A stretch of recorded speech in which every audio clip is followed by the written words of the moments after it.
Bonjour tout le monde, avec vous Linda Akdader. Aujourd'hui nous allons réaliser une recette très simple et très facile. C'est une tarte au poulet et aux champignons et aux oignons. Pour la farce, je ne vais pas utiliser de la crème liquide, je vais juste utiliser une béchamel allégée. Donc pour cela, tout d'abord nous allons commencer par réaliser notre pâte bien sûr. Donc pour cela j'aurai besoin de 250 g de farine tamisée. J'aurai besoin de 125 g de beurre ramolli. J'aurai besoin d'un œuf, de sel, ou bien si vous avez un jaune d'œuf, vous pouvez utiliser un jaune d'œuf et 2 cuillères à soupe d'eau froide. Donc moi je vais utiliser un œuf, la farine et le beurre. Donc dans un récipient, je vais mettre ma farine et mon beurre qui est à température ambiante. Et j'ai vu juste travailler cette pâte avec les bouts des doigts. Donc voilà, juste avec les bouts des doigts afin de pénétrer le beurre dans la farine, c'est-à-dire le sablé. Donc voilà, quand vous voyez, c'est une sorte de sable. Là, je vais ajouter à peu près une demi-cuillère à café de sel. Et je vais ramasser ma pâte avec un œuf. Donc on va juste ramasser, pas pétrir. Et après, donc, je vais la mettre dans du film alimentaire et la laisser reposer dans le réfrigérateur pendant minimum 1 heure.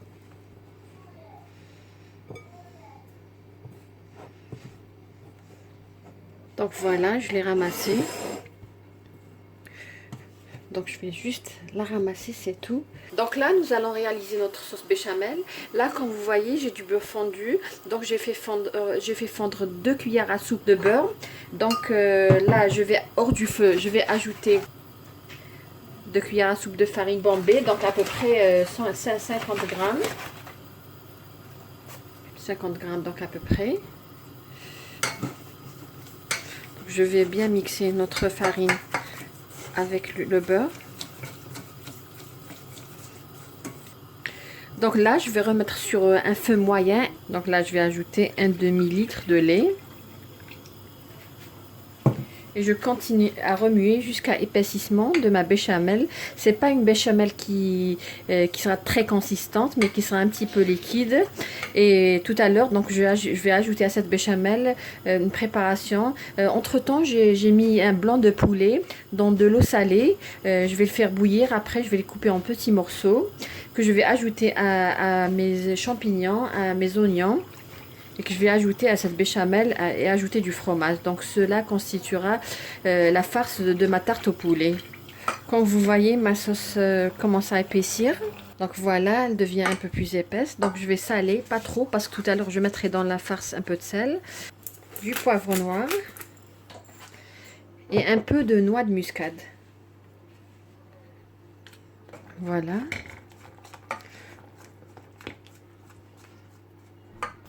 C'est une béchamel que vous pouvez même utiliser pour des pâtes, juste ajouter un peu de fromage, des pâtes avec sauce blanche ou tout simplement pour une moussaka.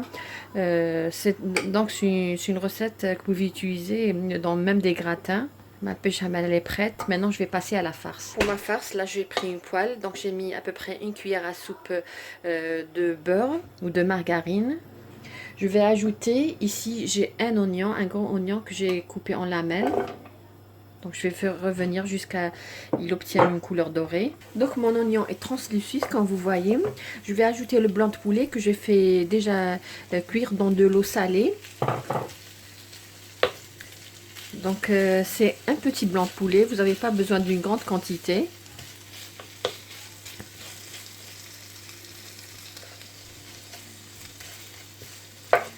Parce que j'ajouterai par la suite les champignons et aussi la sauce béchamel ainsi que du fromage. Donc c'est une tarte très riche. J'ai pas besoin d'une grande quantité de poulet. Là je vais ajouter une boîte de champignons.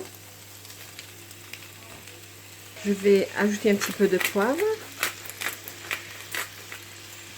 Et juste un petit peu de sel. Parce que je vais ajouter par la suite du fromage et ma béchamel contient du sel. Donc comme vous voyez, là ma farce est prête.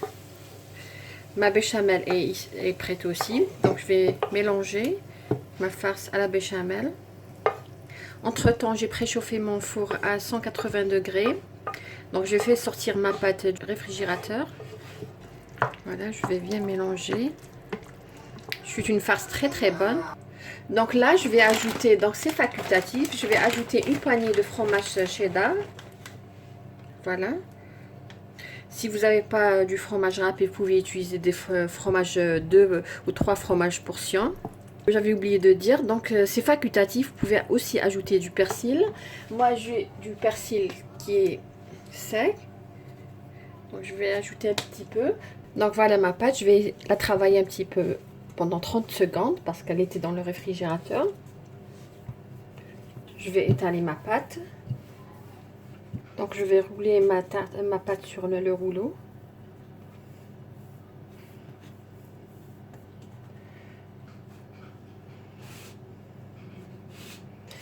Pour mes tartes sucrées, j'utilise toujours la même pâte.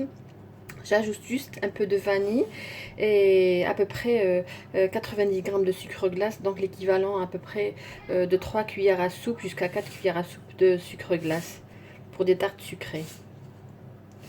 J'ai pas besoin de perforer ma pâte puisque mon moule est déjà perforé. Si c'est pas le cas, donc perforez votre pâte à l'aide d'une fourchette. C'est une tarte très très bonne que personnellement j'adore, même les enfants. Vous pouvez même ajouter du poireau dans votre farce. Et là, je vais mettre la farce que j'avais déjà préparée. Comme vous voyez, elle est très onctueuse et elle est surtout très très bonne.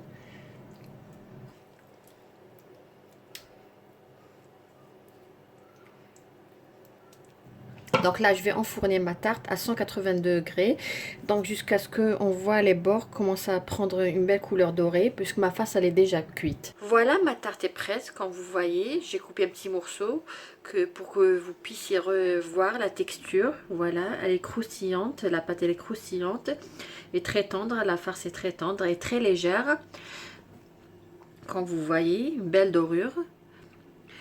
Donc je vous remercie de m'avoir suivi. J'espère que vous allez réaliser cette recette. J'en suis sûre que vous allez aimer.